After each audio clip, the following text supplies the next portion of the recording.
Хайырлы ирте, илнең төп телеканалында Татарстан яңалыклары Туры эфир студиясында Чулпан Әмири безнең бүгенге чыгарылышты. Бүген халыкара укытучылар көне. Әлеге һөнәр ияләрен бәйрәм белән республика президенты котлады. Өлкәннәр игътибар үзәгендә республикада өлкәннәр 10 көнлеге дәвам итә.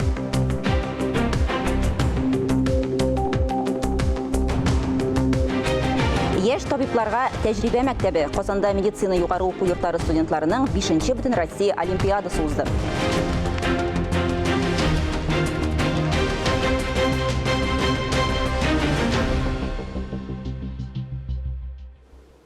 Бүген халыкара укытучылар көне. Шул уңайдан Россия Федерациясы президентының Идел буе федераль округындагы тулы вәкаләтле вәкиле Игорь Комаров укытучыларны һөнәри бәйрәмнәре белән котлады. Без балаларыбызның уңышлары белән горурланабыз. Аларның күпчелек уңышлары сезнең казаныш ул хөрмәтле укытучылар. Сезнең һөнәри осталык, сабырлык, үз эшегезгә, балаларга тугрылык, укучыларның сәләтен ашырга һәм чынга ашырырга мөмкинлек бирә. Без Идел буе федераль округы төбәкләрендә яңа мәктәпләр ачуны, булганнарын заманчалаштыруны дәвам итәбез. Укучыларның үсешенә, педагогларның нәтиҗәле хезмәтенә яңа мөмкинлекләр тудырабыз, дилә Игорь Комаров котлавында. Бүгенге көндә Татарстанда 76 мең педагог хезмәт куя. Казан Кремлендә укытучыларны һөнәри бәйрәмнәре белән котладылар. Татарстан президенты Рөстәм Миңнеханов республиканың иң яхшы укытучыларын бүләкләде. Татарстанның халык укытучысы Рәсимә Шәмсетдинованың укытучылык стажы ярты гасырга якынлаша. Казан педагогика училищесында үз юлын башлап, төрле югары уку йортларында татар теле һәм әдәбиятыннан укыта. Гомере буена үзе дә укудан туктамый. Мин бу бүлекне Татарстан Республикасы президентының җитәкчелекнең милли мәгариф системасына булган аерым бер игътибары, татар теле һәм әдәбияты укытучыларының хезмәтенә булган бер бәясе итеп кабул итәм. Хөрмәтле Рөстәм Нургалиевич, сезнең милли мәгарифне һәм гомумән Татарстан Республикасы мәгариф системасын үстерү өлкәсендәге гаять кыю адымнарыгыз, шушы өлкәдә башкарган бик мөһим проектларыгыз өчен сезгә мәгариф системасы хезмәткәрләре тарафыннан айрым рәхмәтебезне һәм тирән ихтирамыбызны җиткерәсебез килә. Вәли Улиннар Гусевларның укытучылык гаилә династиясе соклану ята. 40 мөгаллимнең эшесе Казан Кремленә килде. Династиянең гомуми хезмәт стажы 800 елга якын. Алар барысы да бергә төрле фәннәр укытучылары белән тулы бер мәктәп кадрларын туплый алар иде. Татарстан президенты кулыннан бүләкләрне 4 педагогик династия вәкилләре, барлыгы 50-гә якын укытучы алды. Рөстәм Миңнеханов күренекле педагог Мирза Мәхмүтов исемендәге Татарстан Республикасы дәүләт премиясе лауреатларын биләп үтте. Шулай ук республиканың халык һәм атказанган укытучыларына мактау билгеләрен тапшырды. Вместе с нашей большой страной мы празднуем День учителя. Он проходит в дни исторических событий, когда соотечественники из Донецких и Луганских народных республик, Херсонских и Запорожских областей сделали выбор в пользу будущего вместе с сильной Россией. Именно от учителя во многом зависит, кто придет завтра работать на наши предприятия, в больницы, детские сады и школы. Кто будет защищать нашу Родину. Республикада талантлы педагоглар күп. Нәтиҗәсе дә куанычлы. Татарстаннан 240 укучы халыкара һәм бөтен Россия фән олимпиадаларында җиңде. 2000-нән артыгы мәктәпне медальләргә тәмамлады. Фәрис Мөхәммәтов, Инна Данилова, Дамир Мөхәммәтханов, Татарстан яңалыклары. Башка темаларга. Хәзер Татарстанда иң озак яшәүче 157 кеше исәпләнә. Иң өлкән хатын-кыз Зәй районында яши, аңа быел 107 яшь тулды. Аларның барысы да пенсиядан тыш гомер озынлыгын арттыруга юнәлдерелгән башка төрле социаль ярдәм чараларыннан да файдалана. Бу турыда республика хөкүмәте йортында сөйләделәр. Теманы хәбәрчебез дәвам итә. Республикада именият пенсиясының уртача күләме 19 мең сум. Яшәү минимумнан түбәнрәк керемнәре булган пенсионерларга федераль өстәмә түләнә. Республикада аны 62 меңнән артык кеше ала. Помимо пенсии у нас пенсионерам представляются различные меры социальной поддержки. Пенсиялардан тыш пенсионерлар федераль һәм республика дәрәҗәсендә билгеләнгән төрле социаль ярдәм чараларыннан файдалана. Ташламалардан хезмәт ветераннары, тыл хезмәтчәннәре, Бөек Ватан сугышы инвалидлары һәм сугышта катнашучылар файдалана. Хәзер республикада халыкның 4тән 1 өлеше 914 мең кеше пенсионерлар. Ел сайын республика оларга ярдәмгә акча бүлеп бирә. Әйтик, быел 3 миллиард сум ярым акча юнәлдерелгән. 80 яшьтән өлкәнрәк кешеләргә аерым игътибар бирелә. Республикада алар 137 мең. Есть возможность увеличить свою пенсию каждый месяц на 1200 рублей. Ой сайын істеме 1200 сум алу мөмкинлеге бар. Біз Татарстанда гражданнар жиыннарында, телевидениеда, радиода төлеулер турында сөйлейбез. Әлеге төлеуләре булмаган һәр өлкән кешегә шалтыратабыз, аңлатабыз, чакырабыз. Рәсмиләштерү өчен барысын да эшлибез. Демография илкүләм проекты буенча республикада өлкәннәрне тәрбиягә алган гаилә проекты тормышка ашырыла. 34 ялгыз өлкән кеше үз гаиләсен тапкан. Татарстанда барлыгы 6 меңгә якын өлкән яшьтәге кеше төрле социаль хезмәтләрдән файдалана. Алар өчен районнарда махсус гериатрия кабинетлары ачылды. У нас задан тренд по модернизации участковых больниц в сельской местности для... Авыл җирендәге участок хастаханәләрен ремонтлауга тренд бирелде. Ул 65 яшьтән өлкәнрәкләргә исәпләнгән. Әлеге проект Апас районында гамәлгә ашырылды. 40 ятаклы стационар эшли. Пенсиядә дә эшләүне дәвам итүчеләр өчен компьютерга, башка белгечлекләргә өйрәтү дәресләре үткәрелә. Аларны хезмәт күрсәтү өлкәсендә эшләргә чакыралар. Ания Габадуллина, Ралина Абрамова, Владимир Юрков, Татарстан яңалыклары. 19 октябрьдә Казанда авыл хуҗалыгы һәм эшкәртү сәнәгате хезмәткәрләре көне билгеләп үтелә. Тантанага республиканың зур казанышларга ирешкән авыл хезмәткәрләре чакырылды. Уңыш бәйрәме алдыннан вице-премьер, авыл хуҗалыгы һәм азыклык министры Марат Җаббаров йомгак ясады. Быел Татарстанда 5 миллион 300 мең тонна бөртекле ашлык җыеп амбарларга салынды. Шикәр чигендере силоска һәм ашлыкка кукуруз, яшелчә һәм бәрәңге җыю дәвам итә. Марат Җаббаров хәбәр иткәнчә, хәзер хуҗалыкларда кирәкле запас частьләрне барлау, авыл хуҗалыгы машиналарын киләсе сезонга әзерләү эше бара. Терлекчелек өлкәсендә продукция җитештерү 2,5%-ка арткан. Киләсе елга һәр сыердан уртача 7 мең литр сөт савып алу бурычы куелган. Министр журналистларга да рәхмәт белдерде. Бу уңайдан безнең Татарстан дәүләт телерадиокомпаниясының агробизнес программасының авторы һәм алып баручысы Дмитрий Фторов билгеләп үтелде. Казанда бөтен илдән медицина югары уку йортлары студентлары җыелды. Алар авыруларга ашыгыч һәм хирургик ярдәм күрсәтү буенча 5-нче бөтен Россия олимпиадасында катнашты. Сәламәтлек саклау министрлыгы яшь белгечләргә фундаменталь медицина һәм биология институтында практик күнегүләр уздыруны ышанып тапшырды. Симуляция үзәгендә гадәттән тыш очракларга якынлашкан хәл. Коткаручы яшь табиблар тиз арада саклагыч халатлар киеп, зыян күрүчеләргә ярдәм күрсәтә башлый. Эшне бәяләү һәм мөмкин булган кимчелекләрне төзәтү өчен остазлар барлык хәрәкәтләрне дә күзәтеп тора. Һәр студент беренче коткаручы арасында катнашты. Зыян күрүчегә ясалма сулыш алдырды, сынган кулны бәйләде, каты яралыга ашыгыч операция ясады, кечкенә баланы да тикшереп карады. Вопросы подготовки медицинских кадров именно в области оказания неотложной медицинской помощи при травме, при политравме, при комбинированных поражениях, связанных с воздействием, в частности, оружия массового поражения. Это очень и очень важно. Катнашучылар арасында Белгород, Курск, Ханты-Мансы, Саратов, Идел буе төбәкләреннән булачак табиблар бар иде. Үз төбәкләренә беренче ярдәм күрсәтү, хәтта атом хәрәкәтендә зыян күрүчеләргә булышу күнекмәләрен алып киттеләр. Понравилось тот факт, что все взаимосвязано. Олимпиада оештырулары бик ошады. Белемнәрне практик күнекмәләр белән ныгыту өчен барлык мөмкинлекләр дә бар иде. Уңайлы шартлар, заманча медицина җиһазлары булышты. Я уверен. Студентларның барлык осталыкларын күрсәтә алуларына алдан ук ышанган идем. Сынатмадылар. Бу зур тәҗрибә мәктәбе. Биредә алган күнекмәләр аларга киләчәктә иң яхшы табиблар булырга ярдәм итәр. Олимпиадада катнашучыларның барысы да биремнәрне үтәде. Һәр кем өчен бу онытылмас вакыйга. Чөнки хәзердән башлап алар үз эшләренең өчен осталары. Теләсә кайсы вакытта ярдәмгә килә ала. Фарис Мөхәммәтов, Дмитрий Фторов, Ирек Хәмидуллин, Татарстан яңалыклары. Кышкы чырга шәһәрне чистартып һәм төзекләндереп кую бурычы тора.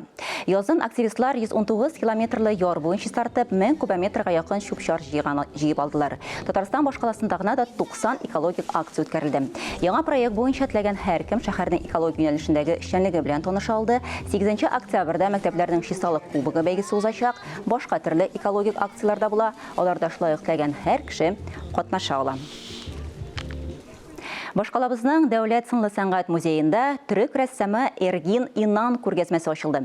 Әлеге күргәзмә 6 ноябрьгә кадәр эшләячәк. Рәссамның иҗатын беренчеләрдән булып, безнең хәбәрчебез Искәндәр Гыймалдинов күреп кайтты.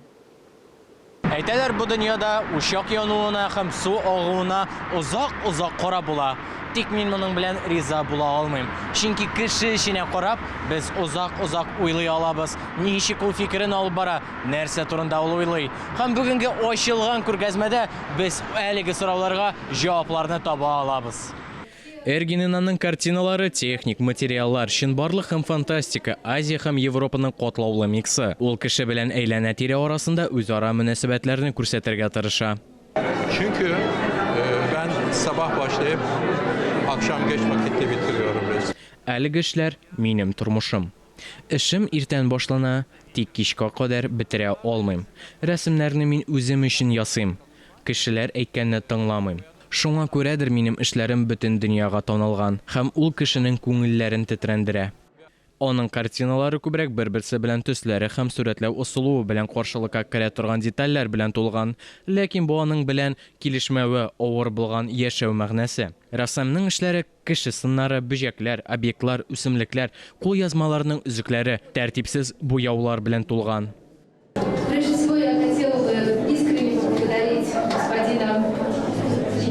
Иң элек Төркиянең генераль консулына рәхмәтемне белдерәсем килә.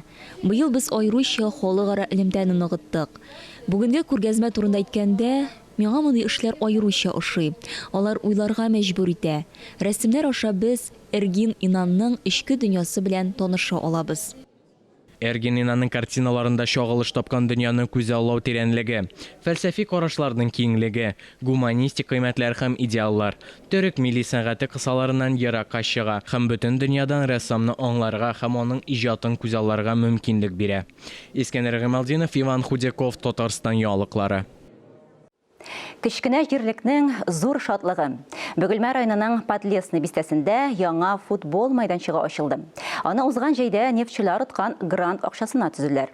Авыл халкы да ярдәм итте, участокны җирле мәчет бүлеп бирде. Заманча спорт кыры төзелгәнче һәр җәй биредә җирлекләр командалар арасында футбол ярышлары оештырыла иде. Яңа мәйданчык балаларны һәм яшьләрне туплый торган урынга әверелде. Бөгелмәнең яшь чемпионнардан торган футбол командасы җирле балаларга осталык дәресе күрсәтте. Яңа проектны тормышка ашыруда катнашкан һәркемгә рәхмәт сүзләрен җиткерделәр. Эфирда Татарстан яңалыклары, без туры эфирда эшлибез, чираттагы хәбәрләргә күчәбез. Салих Сайдашев исемендәге концертлар залында атаклы композитор, Россияның һәм Татарстанның халык артисты Рәшит Калимуллинның 65 яшьлек юбилей кичәсе булып узды. Бирегә аның иҗатын, әсәрләрен яратучы, аңлаучы тамашачы килгән иде. Әлеге чарада композиторның күп еллар дәвамында иҗат иткән әсәрләрен Рөстәм Абязов җитәкчелегендәге Ля Примавера Казан камера оркестры башкарды. Концертта беренче булып аның Тукай мелодиясе дип исемләнгән камера симфониясы, шулай композитор репертуарындагы иң хисле әсәрләрнең берсе 4-нче симфония яңгырады. Рәшит Калимуллин Россиянең әйдәп баручы заманча композиторларның берсе булып тора. Яшь чактан ук менә музыка тавышлары, урам тавышы, урман тавышы, идел тавышы, бөтенесе менә миңа бик минем өчен бик кызык иде. Минем күңелгә хас итеп, ничектер менә күңелдә шундый төрле фикерләр тудырадыр. Аннарсыны бераз зурайгач инде менә музыка белән шөгыльләнә башладым. Шул чакта минем күренешләрем миңа музыка язырга бик тә файда китерде. Келесі видеосмабыз Буа районы Ақсы ауылында яшәүче укытучылар династиясы Жәмалетдиновлар гаиләсе турында. Иң өлкән вакиле Камәрия апа динне алга сөрүче атаклы Мөлековлар нәселеннән. Дәвамчылар да бар, улы һәм кызы, килене, хәтта инде оныклары да мөгаллимлек юлын сайлыйлар. Берничә буынга белем бирүче династия белән Буадагы хәбәрчебез Алсу Самигуллин аралашып кайтты. Красота просто. Лайыклы ялда булса да, Камәрия Жәмалетдинова бүген дә мәктәп тормышы, язмышы белән кайный. Аны укытучылар династиясенең иң өлкән вәкиле дисәк тә ялгыш булмастыр. 1971 елны, яңа гына 10-нчы сыйныфны тәмамлап, читтән торып Казан дәүләт педагогия институтына укырга кергән кызны туган авылы мәктәбенә рус һәм немец теле укытучысы итеп эшкә алалар. Мен инде яшьлек мәктәбендә немец телен бишлегә укыган идем. Аннан соң булай дипломнарым юк иде инде.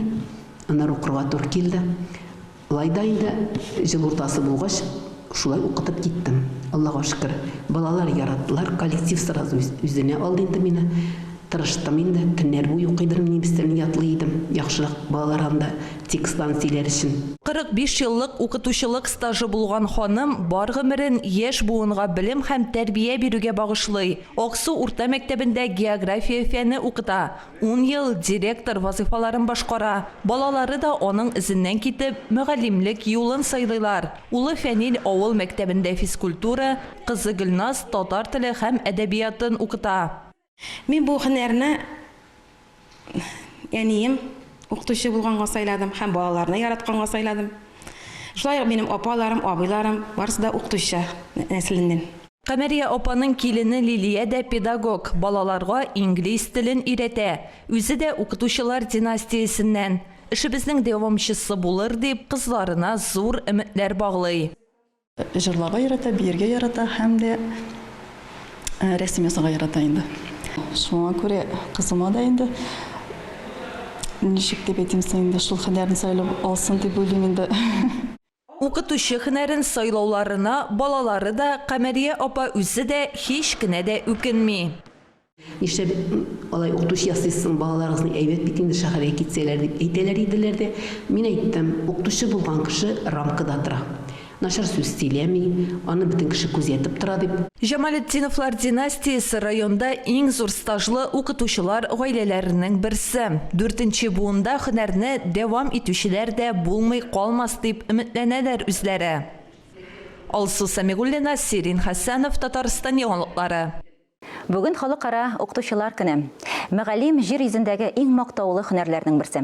Хәзерге техник прогресс заманында укыту, тәрбия эшләрен камилләштерүдә укытучыларның җаваплылыгы да нык артты. Татарстан радиосының чираттагы иртәнге турдан-туры эфир кунагы Мәгариф һәм фән министры Илсур Хәдиуллин мәгариф учреждениеләре хезмәткәрләренең казанышлары, бүгенге проблемалары, заманча укыту алымнарын кулланышка кертү, мәктәпләрдә, балалар бакчаларында иминлек чаралары турында сөйләде. Укытучыларның абруен күтәрүдә җәмгыять алдында торган бурычларга да тукталды. Без дә Мәгариф һәм фән министрына берничә сорау белән мөрәҗәгать иттек. Хәерле иртә, Илсур Гәрәевич. Хәерле иртә, исәнмесез? Татарстанда күпме мәгариф хезмәткәре исәпләнә. Аларның уңышларын, казанышларын ничек бәялисез? Татарстанда безнең 63 меңгә якын педагог хезмәткәр безнең мәгариф системасында. Шуларның 32 меңгә якыны укытучы.